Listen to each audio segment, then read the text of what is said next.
Hi hello నమస్తే. మార్పు చెందిన వాడే మనిషి అని నేను పదే పదే చెప్తుంటాను. నేను మీ జఫా రాకేష్ మాస్టర్. నాటి త్రేతాయుగం ద్వాపర యుగం నుండి నేటి కలియుగం వరకు ఆడదాని మాయలో పడే రాజ్యాలకు రాజ్యాలే సంకరాకించుకున్నటువంటి రాజులు ఎంతో మంది ఉన్నారు.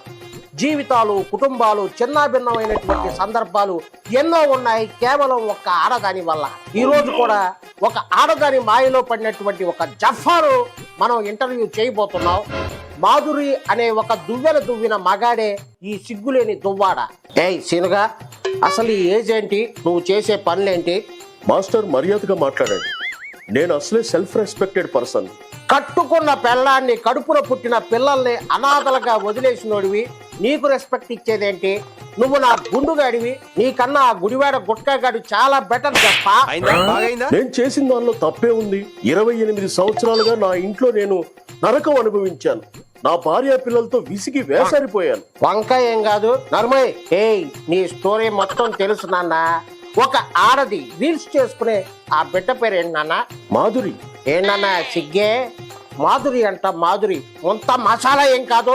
దిక్కుమాలిన రీల్స్ చేసుకునే ఆ మసాలా బిడ్డ మాయలో పడి ఈ రోజు పెళ్ళాం బిడ్డలు నీకు ఒక బోధల్లా కనిపిస్తున్నారా? ఏయ్ బొంబోం. నా భార్య వాణిని ఏమన్నా పర్లేదు, కానీ నా దిల్కా దడకన్ మాధురిని ఒక్క మాట అంటే మాత్రం నేను ఊరుకోను మాస్టర్. మాధురి నాకు ఎంతో సహాయం చేసింది. ఏంటి నువ్వు చేసేది నా బొచ్చు? ఏయ్ మీ డ్రామాలు నా దగ్గర ఆడితే ఎట్టా నాన్న?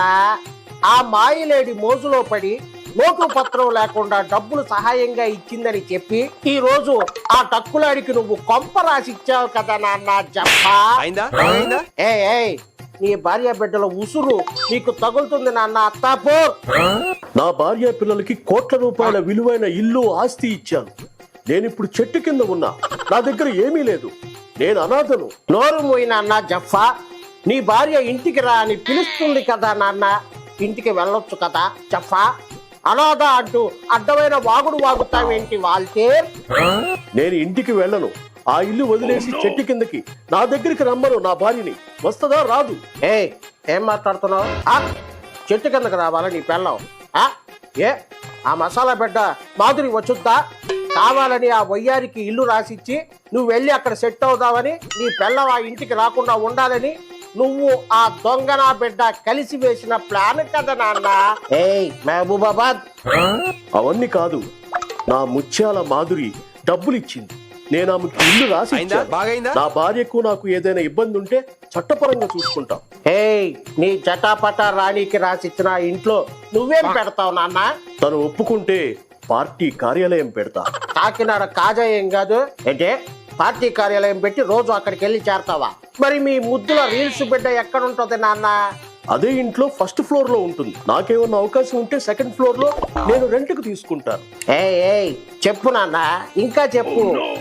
మీరు చేసే పనులు సభ్య సమాజానికి అందరికి తెలుసు నాన్న. వాళ్ళకి ఏం మెసేజ్ ఇస్తావు? పెళ్ళాన్ని వదిలేసి ఉంచుకున్న దానికి ఇల్లు రాసిచ్చి ఆ ఇంట్లో పార్టీ ఆఫీస్ పెట్టి నువ్వు అక్కడికి వెళ్ళి నువ్వు ఆ టక్కులాడి చేరి ఎట్టుపోతుంది నాన్న ఈ దేశం. దేశం ఎటన్నా పోనివ్వండి, నాకెందుకు. నేను చాలా సెల్ఫ్ రెస్పెక్టెడ్ పర్సన్ ని. నాకు బీపీ తెప్పించకో. మీ ఇద్దరు చేసే ఓవర్ యాక్షన్ ను ప్రజలు చూడలేకపోతున్నారు. నువ్వు మర్యాదగా జఫా. చూశారుగా, ఈ జఫా గాడితో మాట్లాడేసరికి నాకు పిచ్చి పిఠాపురం అంతా పెరిగిపోయింది. ఇక నెక్స్ట్ ఎపిసోడ్ లో మరొక ఇంట్రెస్టింగ్ పర్సనాలిటీతో మళ్ళీ కలుద్దాం. ఉంటాను. నేను మీ జఫా మాస్టర్. Bye bye. జై జవాన్, జై కిసాన్, జై భీమ్.